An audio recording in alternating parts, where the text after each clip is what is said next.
we don't necessarily live in a world that is gone to waste, there is brokenness, there is sin, without a doubt. We cannot be naive, but, Jesus Christ has already gave us the grace through the resurrection to heal the world. And we need to embrace becoming bridges in our community and instruments of healing. In a country that is so divided, who in the church is building bridges and crossing bridges? And what can they teach us about living unity in diversity? I'm Jonathan Lewis, and that's the question I discussed with Dr. Hosffman Ospino. Hosffman is a professor of pastoral theology and religious education at Boston College, where he chairs the Department of Religious Education and Pastoral Ministry, and is a leading voice in the United States on Hispanic Catholic ministry and the future of the church in America. Hosffman, welcome to the Communion Project podcast.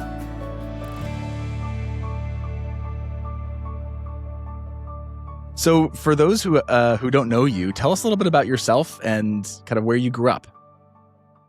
Yes, I'm a professor of theology at Boston College, Cloud School of Theology and Ministry. I've been teaching there for about a quarter of a century already. And I was born in Colombia, South America, and although I have lived most of my life in the United States. And what's an experience of your childhood or growing up in general that's kind of shaped the faith that you bring to bear today? Fascinating question. You see, I was born in a country that when I was a child was 96% Roman Catholic. So everybody was Catholic, so I know you can breathe Catholicism. And perhaps that's my fondest and longest memory of Catholic life, that Catholicism was everywhere. I could experience it through the senses, churches and symbols. Everybody would speak about Catholicism. You will see it everywhere. You would smell Catholicism, in every corner. So I could not understand the world, as anything but Roman Catholic. And I realized that when I migrated to the United States of America, when not everything was as Catholic as I was used to. Absolutely. And when you think of those formative experiences of faith, is there a particular experience of Mass or a particular Mass that you've participated in that stands out as one of the more meaningful that you've had in your life? Well, I have been blessed to go to so many different masses and experiences of the Eucharist, not only in my native Colombia, but also here in the US and other parts of the world. But I'll tell you one experience of Mass that I really appreciate a lot. And that's being at Mass with the Pope at St. Peter's Square, And I will tell you the reason, seeing people from so many parts of the world, people with different languages, different cultures, different ways of living, different ways of being, and then all together, around the figure of the Pope, around the person of the Pope, celebrating together. And almost, it's like an experience of Pentecost, in which everybody understands each other and everybody, regardless of where you come from and how you live, being together with the Pope, in that, St. Peter's Square moment was fascinating. And that was something that I also experienced when I went to the Holy Land, these pilgrims from so many places. And to some extent, I also get to experience that in many multicultural communities in the United States, particularly in urban environments, where you see people, let's say when you go to Boston or New York or Los Angeles, people from every part of the world coming together, and we are one. I love that. That's beautiful. A great reminder of who we're called to be at our best. Correct. Dr. Ospino, among many things, you are the national expert in U.S. Catholic Hispanic ministry. With the Communion Project, we talk about how we live in right relationship with one another in communion, right? As John Paul II described, effective and affective communion, one that kind of is done practically, but also that touches our hearts. From a Hispanic Latino perspective, what does it mean to be in communion with one another as Catholics? Well, I would say that perhaps one way to address that question is reminding ourselves about the strong sense that Hispanics have about family life and community. So to be in communion is to be aware of one another, to be aware of our physical presence, our gifts, and our needs. And as people of faith, Hispanics see ourselves as a family. No, we are children of the same God. We are sisters and brothers in Jesus Christ. So I think that communion from a Hispanic Catholic perspective has a lot to do with how we perceive ourselves as a family and as members of a community. Yeah, beautiful. That's certainly the experience I've had in learning much more than growing up in a rural community in the Midwest about the gifts of the Hispanic Latino Church. When we think about the ways in which that communion maybe gets broken or at least fragmented in some ways, and the polarization that exists in this country, how does that show up in the Hispanic Latino Church? How do you notice polarization? My sense is that sometimes the way we talk about that is either like left-right politics or the liturgy wars. I don't necessarily notice the Hispanic Latino community having the same liturgy wars as the English-speaking or Anglo communities, European Americans. What do you notice when we talk about polarization or the kind of divisiveness within our own country?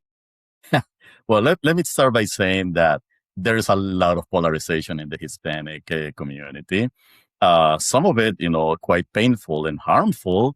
And some of it, is more related to, say, cultural perspectives and how you see the world. I mean, you want to see polarization, try to put together a Marian celebration in a community with 5 different Hispanic communities. And then you will see polarization, So should we do Our Lady of Altagracia? Should we do Our Lady of Guadalupe? Should we do Our Lady of the Rosary? And on and on and on. Okay. So, but that's mild polarization, And I think that I want to answer your question, Jonathan, by making some differentiations. Okay. First of all, we need to understand that having diversity of opinions is more than normal. This is part of the human experience. And in many cases, it is desirable. We don't want to live in a world that is entirely homogeneous, where everybody agrees with everything and that there is only one way of looking at life. So just as there are many ways of being human, we should also expect that our understanding of reality, our faith, our world will be slightly different.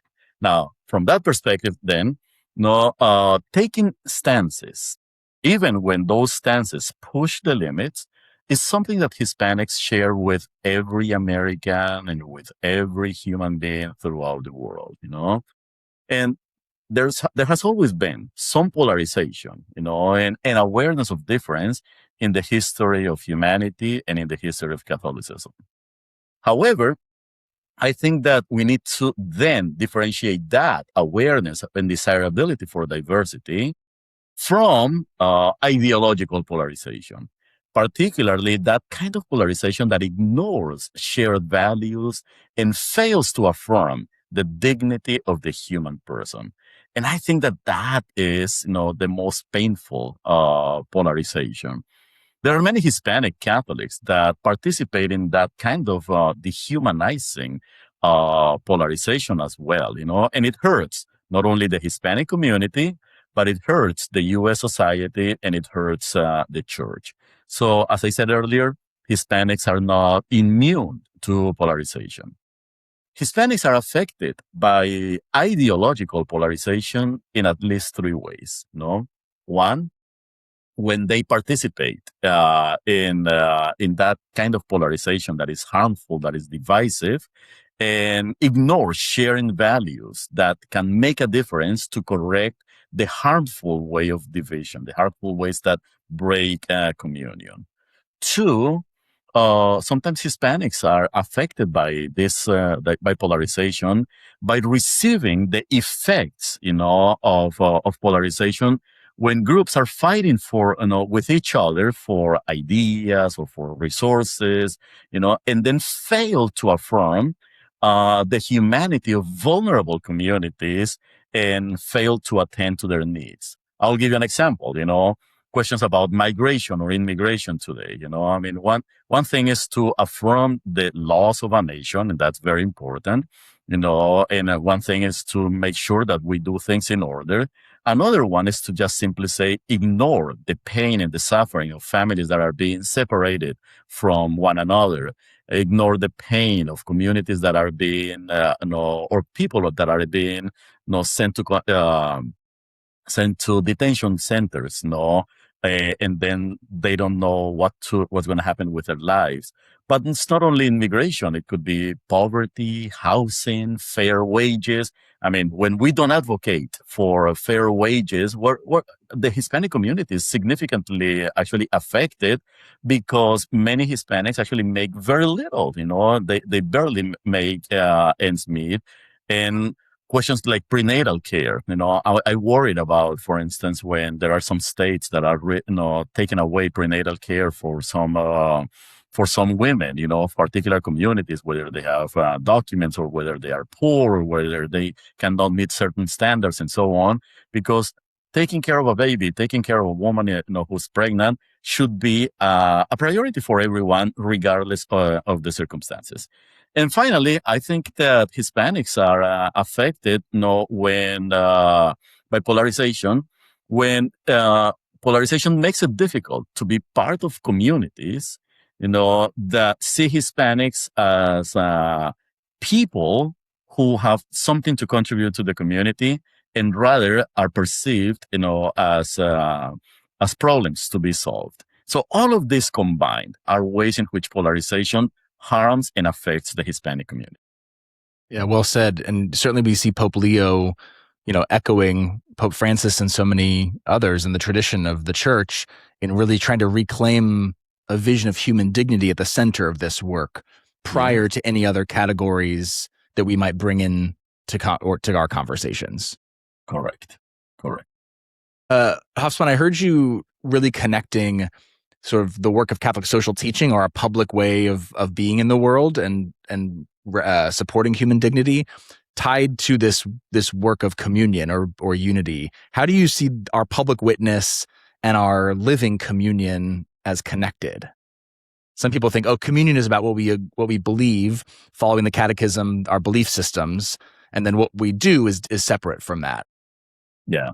Well, I think that, the Second Vatican Council reminded us that one of the greatest misconceptions that we have in the modern world is the separation of church, the separation of faith and life, And I think that I wanna emphasize that, because a lot of people think, and this is very American, in the United States of America, we tend to privatize religion and everything that is related to religion, even our morals. We think that we need to be moral, in the private way, in our home, in our dealings with our immediate family and friends.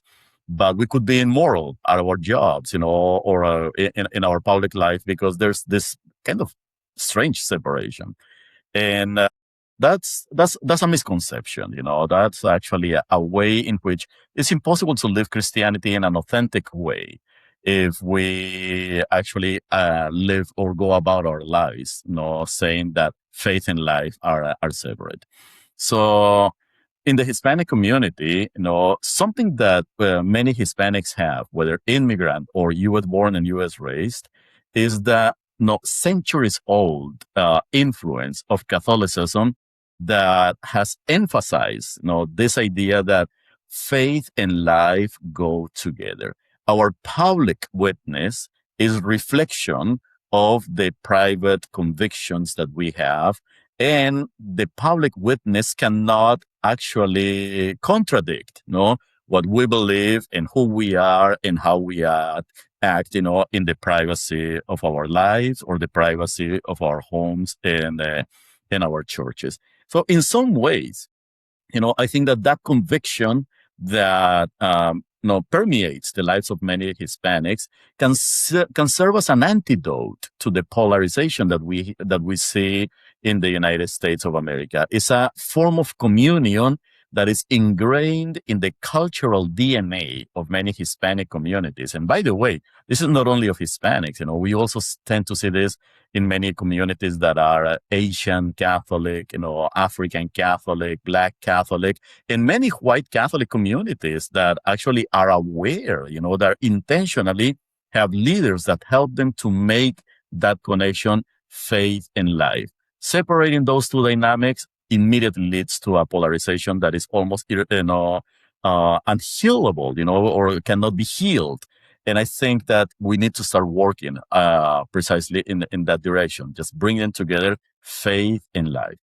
It's an interesting reflection you made at the very beginning of your personal experience and the role that public Catholicism, popular piety was just swimming in the water, right? In your experience growing up in Colombia. And that, again, that's an expression of this unity of personal faith and public witness. That spills over, right, from our churches into the streets, sometimes very practically with a pilgrimage or, and so should our public witness. And what's fascinating about that experience, Jonathan, is that, it doesn't mean that it's perfect, sometimes, because you're swimming in the water, you feel that, you may forget that there is water out there. You may forget that there are all these values that permeate your life. And one of the experiences is, for instance, Colombia in its own history, has experienced a lot of violence, violation of human rights and so on. And it's just, this always reminds me of the intentionality that accompanies communion.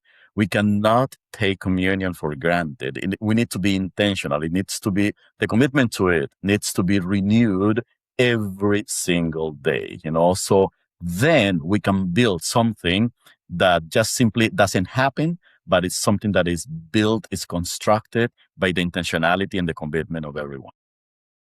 Hosffman, you shared earlier just the reality that division or polarization exists in part because it exists in the human heart, that it's everyone's experience, and there's always a need to reconcile and to reunite. So important that we have a sacrament dedicated to the sacrament of reconciliation. When we think about our ecclesial or our church communion with one another, what are the ways in which we can cultivate kind of building bridges across lines of difference or even where division has taken in? Well, I think that, I'm so glad that you have made this connection between reconciliation and bridging. Okay. I hold, as a good Roman Catholic, a very positive anthropology, Christian anthropology. I think that human beings are good. I believe that because God created us out of love, and because God continues to love us, we are essentially good. So I think that if we were to begin with that principle and move forward, a lot can be healed. I think that there's too much demonization out there. We demonize one another. We believe that the other is the Antichrist, that the other is the enemy, that the other is broken, that the other is out there to get me, to steal from me, to even take away all my life and my goods and what belongs to me. And I think that attitude is something that, as a matter of fact, leads us into the polarization that harms, and that actually invite us to turn a blind eye to the suffering of the other who's not considered like me, or who is not considered that is worthy like me. So we need to start with a positive anthropology. And Catholicism helps us with that. We don't necessarily live in a world that is gone to waste. There is brokenness. There is sin, without a doubt. We cannot be naive. But, Jesus Christ has already gave us the grace through the resurrection to heal the world. And we need to embrace that by becoming bridges, becoming bridges in our community and instruments of healing. And I can provide maybe a couple of examples of how Hispanics live that, if you don't mind. So I think that one of the characteristics of the Hispanic Catholic experience is that of living in between. You know, the Hispanics constantly are living in between cultures, in between languages. You know, Hispanics are constantly shaped by living in the midst of these transnational perspectives. You know, while we are raising families and while we are committed to building the United States as a nation in our society, many of us still have families and relatives and friends in the Caribbean, in Latin America, and we care about him. And we also are aware of what's going on in those parts of the world. And then, you know, living in the United States of America turns us almost automatically into living bridges, you know, that inspired by faith want to heal the world, you know, through God's grace, the grace that we receive, you know, through the sacraments and through Christ. So from that perspective, then, to be a Hispanic Catholic, you know, someone who is a bridge, is an invitation to see the world through very particular perspectives. And I'll mention four. One, many Hispanics, I would say most Hispanics, tend to see the world as both and rather than either or. And that's what a bridge does, you know. A bridge doesn't choose which side you will cross. No, it's not a one-way, you know, road. It is a two-way. And then you do the both end. Two, Hispanics, you know, as bridges, value community over the primacy of the individual as an isolated self, as the punctual self, as, you know, philosopher Charles Taylor would say. No. Three, I think that from a Hispanic perspective, there is a constant desire to affirm the common good, you know, and I've always been fascinated about how instinctively many Hispanics are not theologians or philosophers or historians, you know, or political scientists. But I got to tell you that when you enter into conversation with many Hispanic Catholics, there is an ingrained sense of the common good, a desire for the common good that is always inspiring. And the last piece, the last perspective that I would highlight about the Hispanic experience is that of the American dream. You know, I think that there is such a thing as an American dream. There's a lot of critics out there, you know, and people who say, well, there's no more American dream, or the American dream is twisted and so on. But I do believe that many Hispanics actually believe in the American dream. And it's an American dream for all. Is this idea that, you know, we can together build a better nation in which everyone, no one excluded, can partake of the common good, you know, and not just those who are more powerful, or those who are richer, or those who are part of a select group, whether racial or economic or social, everyone. And I see those perspectives permeating, you know, much of that experience of what it means to be a gente puente, persona puente, bridge people, you know, bridge person in the Hispanic community. I remember learning that phrase "gente puente" from our dear friend who of happy memory now, Bishop Mario Dorsonville, who was always such a great witness to being a bridge builder, and certainly advocate for Hispanic ministry, but also ministry with everyone. I remember him very well. God rest his soul. Yeah. That work of bridge building and being a gente puente is really central in this work of what Pope Francis and Pope Leo have described as synodality, right? Which can be a bit of a word salad to some people, but at a very practical level means just walking together.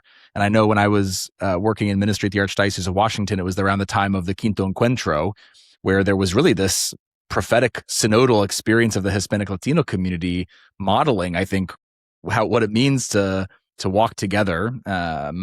What would it mean for the U.S. Catholic Church to really live this synodal vision of the church that Pope Leo is putting in front of us? Yeah. I think that Catholics in the United States of America, you know, we need to do our homework a little bit more, you know, and just realize that synodality is not necessarily a foreign term, you know, even though it's a Greek word, you know, but we are just, I mean, in the Catholic Church, we use all sorts of Greek words anyway. But I think that we need to do our homework and just, you know, try to understand more. the fact that synodality is about being church, period.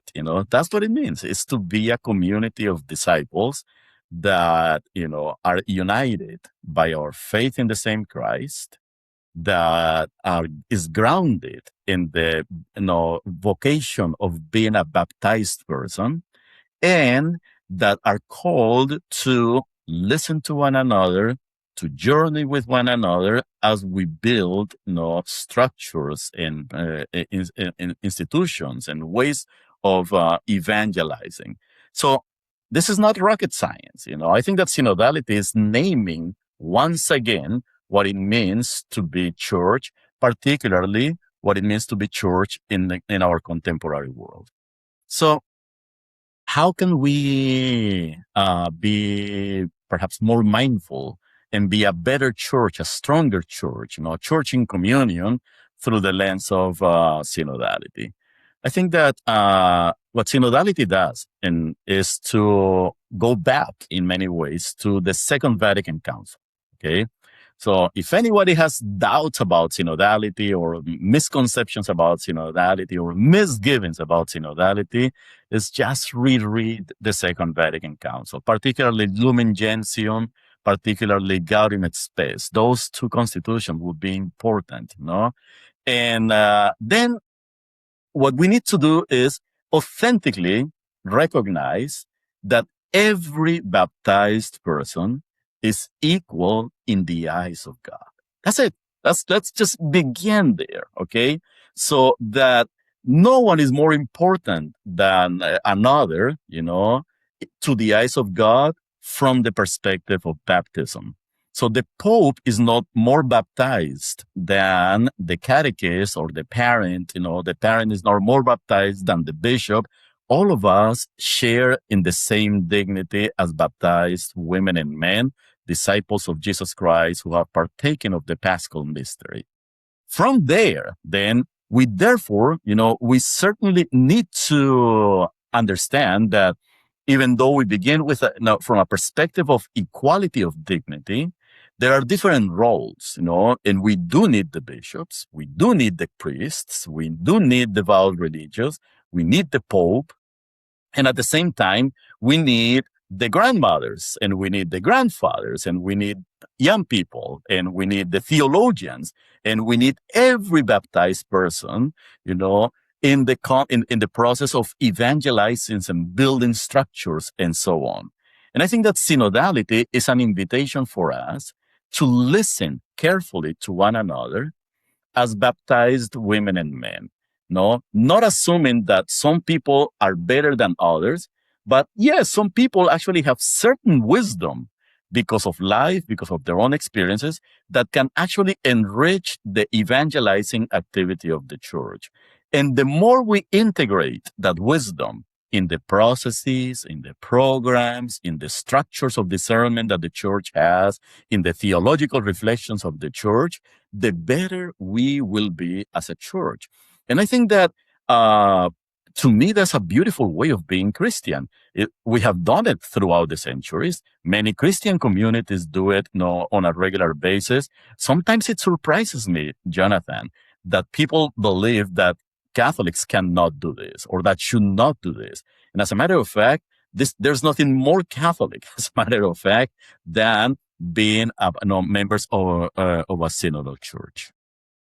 One thing that strikes me as you're sharing and it's opening up new thoughts is in the U.S. Catholic Church, especially in apostolates and ministries, I'm noticing a real appreciation for best practices and leadership and business and kind of an entrepreneurial spirit that's giving breath to a lot of new apostolates and ministries. That in itself is an expression of synodality, recognizing the giftedness of different walks of life and animating that in opportunities for participation and leadership. And in many ways, what you just described, is an actualization of Pentecost. That's exactly what Pentecost is all about. So if we recognize the presence of the Holy Spirit in every baptized person, then we have an obligation to listen to how the Holy Spirit, operates in the lives of people. And by listening to that Holy Spirit, in a sense, we are all moved and we are all inspired to take, evangelization, take more responsibility on the path to evangelization. And you're right. If there is something that I really like about the Catholic experience in the United States of America, is this entrepreneurial dimension. When people begin new ministries and nonprofit organizations, and people want to help, and people want to bring their lives and their financial resources to actually build the church. That is just amazing. I want to be part of that church. And it's precisely the vision of seeing one another as brothers and sisters and seeing one another as capable and gifted to bring those gifts to the table, that all of that's possible. And would that we do that even with people who might not be socioeconomically well off or speak the same language as us. That's that Pentecost vision of really animating a future that we can't even see because the Holy Spirit has bigger plans. And even people that do not always agree with us on the how to do things, because I'm going back to the question of polarization. I think that it's fascinating to see that when we speak of polarization within the church, these are people who believe in the same Jesus. They believe in the same salvation. They read the same Bible. They go to the same churches. Same creed. They have the same creed and they receive the same sacraments. So I think that if we were just to turn the knob back a little bit on the emphasis on differences and then start affirming what we have in common, yes, differences are okay. We in this entrepreneurial way, this synodal perspective, we could go about our ministries and our living the Christian life in different ways, but as long as we are grounded and rooted in what makes us common, makes us one, I think that polarization per se will start kind of toning down, and eventually it might disappear. I don't think they will disappear for entirely, but we will do a much better job. Hosffman, what breaks your heart about the church today, and what fills your heart about the church today? Oh, those are beautiful questions. What breaks my heart? I think that what breaks my heart is division in our church, and particularly division that leads to indifference among Catholic sisters and brothers. I just feel sorry when Catholic communities are divided, and despite believing in the same God, despite believing in Christ, despite reading the same scriptures and proclaiming the same creed, as you just said, we ignore one another and we ignore our plights and we ignore our sufferings. When there is no solidarity among Catholics and among Catholics and others, that really breaks my heart. And what fills your heart about the church today? What fills my heart? Young people. I think that the birth of a new baby, the witness of a young person. I think of my own. I have 2 children, so they fill me with hope. Because I want them to be Catholic, and I want them to be intentionally Catholic. And when I see my children catechizing, they are catechists. When I see them working in the youth ministry program that we have in our parish, when I hear them talk about their faith, that fills me with hope, because despite the tensions and the differences and the battles that we fight every day in our own faith communities, they remind me that every young person, every child is a new beginning for the Catholic Church and for our faith communities. And we really need to support and cultivate those young people. I agree more. Hosffman, we talk about the work of building communion and how important that is. At a practical level, what's a resource or a practice or a habit that you would recommend to every Catholic who genuinely wants to be a part of that solution of building up unity and communion within our U.S. Catholic Church? Only one, huh? Yeah, you can give a couple. No, I'll give you one. I'll give you one, and I there's a practice that I have, and I have it in my own home, and I have it in my own in my own work. This on a regular basis, I encounter people who don't like me that much, which is hard to believe, Can't imagine, and to be just honest. imagine that, or people who disagree with me on certain opinions. And what I do is I like to invite people out to coffee or to eat, So, and then I think that would be my practice, It's just like if you disagree with someone, just invite that person out for a meal, and then talk about everything but business, Just ask this person, how are you? That's it. How are you? It's the ministry of presence. It's the ministry of caring, just because sometimes we just get so caught up on our ideas, and we get caught up on our politics. We get caught up on our own self-righteousness, But when somebody asks us, how are you? Then all of a sudden, you're disarmed, and then it's an invitation to be vulnerable, an invitation to say, let's talk about what's inside our lives. And actually, I find those moments, I have actually healed some relationships with people precisely by doing that, and I think that can happen in the church, it sounds simplistic, but we frankly forgot the power of getting together and listening to one another and paying attention and ask the other person, how are you doing? And just, and sharing a little bit about a story about your life and about your own struggles. And that builds community. I think that, we live in a world in which many people feel that we are super connected, and that because we send a text message and because we connect through social media, that we are connected. But we have forgotten the power of being in the presence of one another and caring about one another by asking each other, how are you doing? Beautiful. One of the things we talk about is this building a bigger table to invite people in, to having that cup of coffee or reaching across. I love growing up the practice of the parish potluck as kind of a great place of bringing the diversity of people's foods and cultures to bear. I'm curious, in the Ospino family, what's your go-to dish to bring to a parish potluck?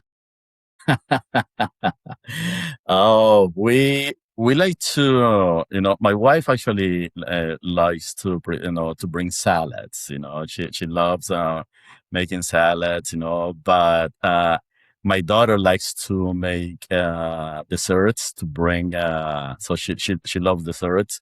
And I pretty much, I'm more on the eating end. I'll just. So what do you go to I'll first? Do you go to the salad first or the dessert first?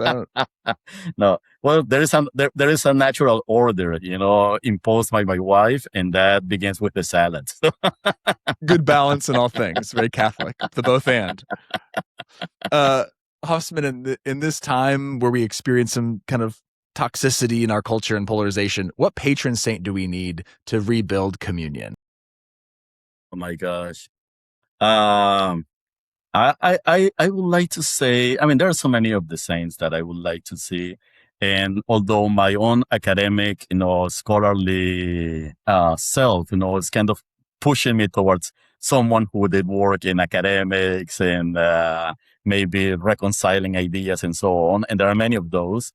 Actually, I'm going to highlight Saint Óscar Romero. I think that Óscar Romero was someone who, as a matter of fact, he defied categories. Some people call them super conservative. Other people call them super liberal.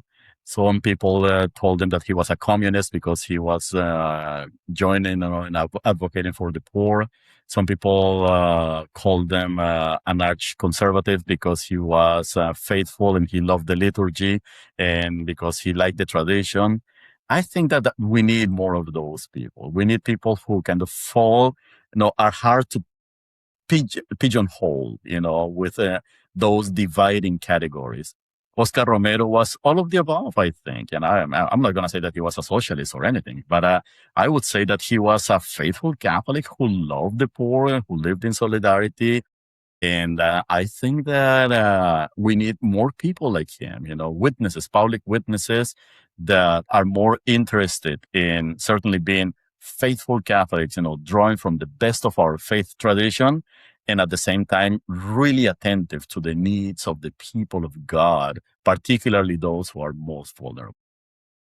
Hosffman, what's one thing you want someone who's curious about the Catholic Church to know? Ooh, about the Catholic Church. I think that I really like to,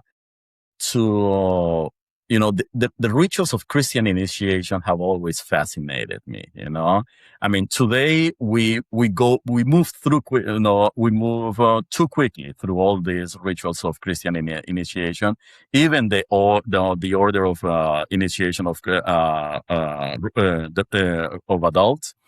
But I think that I feel that we need to reconnect, with the beauty and the mystery of the Christian rituals of Christian initiation.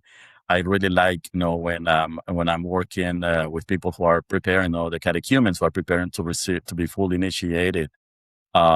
Just this idea that going to mass is a privilege, and sharing about this when they receive the creed, when they receive the Lord's Prayer, these rituals that add an element of mystery. I think that we need to recover, and everybody, who wants to reconnect to the best of their faith, should really return to those aspects of Christian initiation and the mysterious dimensions of the rituals, not to take them away from the people, but to appreciate how beautiful they are. Beautiful. Hosffman Ospino, thank you so much for joining us today. It has been a true pleasure to be with you, Jonathan, and thank you for the invitation to be part of this conversation.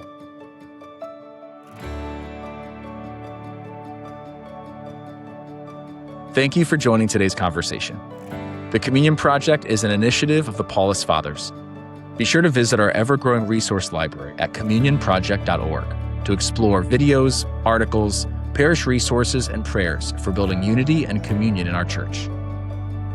If you enjoyed today's conversation, please take a moment to subscribe, rate, and review us on your favorite podcast platform. Until next time, become what you receive.